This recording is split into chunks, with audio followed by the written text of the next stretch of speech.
आपको भी लगता है कि वॉर सिर्फ स्टॉक मार्केट यानी शेयर बाजार को ही गिराता है, तो एक सेक्टर इस मिथ को तोड़ रहा है और वो है एनर्जी एंड पावर सेक्टर। बता दें कि ग्लोबल टेंशंस और राइजिंग ऑयल प्राइसेस के बीच इंडिया के पावर सेक्टर में जबरदस्त रैली देखने को मिली है। पिछले कुछ टाइम के अर्ली मॉर्निंग ट्रेड्स में पावर कंपनीज के शेयर तेजी से ऊपर गए हैं और पिछले कुछ सेशंस में इस सेक्टर ने लगभग 2.5 से 5% की स्ट्रॉन्ग रैली भी दिखाई है। सबसे इंटरेस्टिंग बात यह है एनटीपीसी ग्रीन एनर्जी जैसे स्टॉक्स ने रैली लीड की। पिछले कुछ सेशंस में कुछ पावर स्टॉक्स लगभग 12 से 15% तक जूम किए और एनटीपीसी ग्रीन एनर्जी का शेयर फिलहाल भी लगभग 6.5 से 7% के ऊपर ट्रेड करता नजर आया।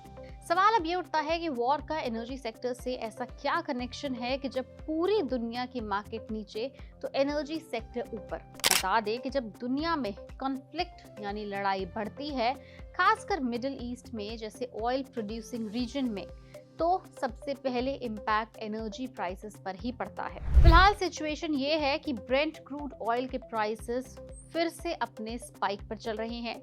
अब इसका मतलब क्या है? इसका मतलब है पहला कि ऑयल और गैस महंगा होगा, कंट्रीज को ऑल्टरनेटिव पावर सोर्सेज पर शिफ्ट करना पड़ सकता है। तीसरा, इलेक्ट्रिसिटी जनरेशन और पावर डिमांड भी बढ़ जाती है। इसी वजह से पावर कंपनीज के स्टॉक्स में इन्वेस्टर इंटरेस्ट बढ़ाते हैं। इसी वजह से इंडिया में भी इलेक्ट्रिसिटी डिमांड रिकॉर्ड लेवल पर पहुंच गई है। 10 से 11 मार्च 2025 तक देखा गया कि पावर डिमांड 224.6 गीगावाट तक पहुंच गई, जो कि मार्च महीने का अब तक का सबसे हाईएस्ट लेवल है।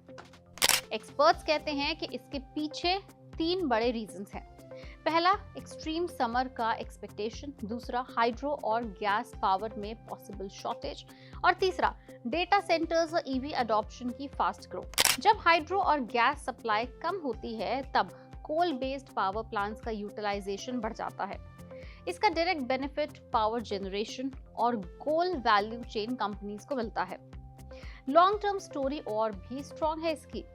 तो बता दें कि एनर्जी सेक्टर की ग्रोथ सिर्फ वॉर या समर की वजह से नहीं, 2 मेगा ट्रेंड इस सेक्टर को नेक्स्ट डेकेड तक पुश कर सकते हैं। वो हैं, पहला, डेटा सेंटर बूम, एआई और क्लाउड के लिए मैसिव इलेक्ट्रिसिटी डिमांड। दूसरा है electric vehicle adoption.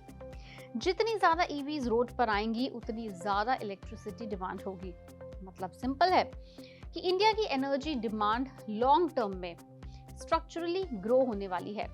Retail investors इस ट्रेंड का बेनिफिट कैसे ले सकते हैं, अब आपको ये भी जानना जरूरी है। तो अगर आप डायरेक्टली स्टॉक्स पिक नहीं करना चाहते हो तो आपके लिए एक स्मार्ट ऑप्शन है और वो है एनर्जी सेक्टर म्यूचुअल फंड्स।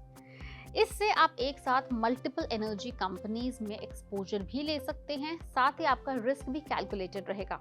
अभी कुछ पॉपुलर फंड्स जो मार्केट में एक्टिव हैं, जिन पर इन्वेस्टर्स की नजर है, उनमें से कुछ हैं DSP natural resources and new energy fund, ICICI prudential energy opportunities fund, Tata resources and energy fund, Kotak energy opportunities fund, SBI energy opportunities fund.